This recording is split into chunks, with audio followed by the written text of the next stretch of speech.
ano. Meron po kami 103 years old na lola. Meron tarpaulin ni Rino 100 years old. Napagtanda ang mga dulo-dulo.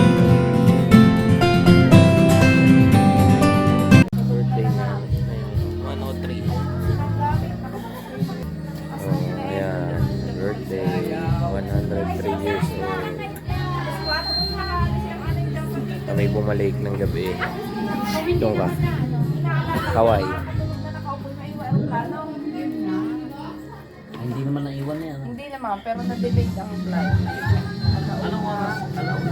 Nakain ng aming birthday celebrant. Picture mo ko niya naman. Gabi na nang kumain.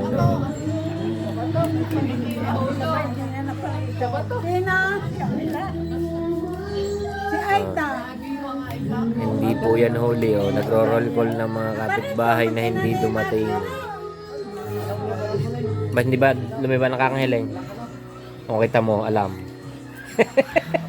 Nagro-roll call ng kapitbahay. Alam ang hindi dumating. Ay, yung isang katropa niya. Alam ang hindi dumating.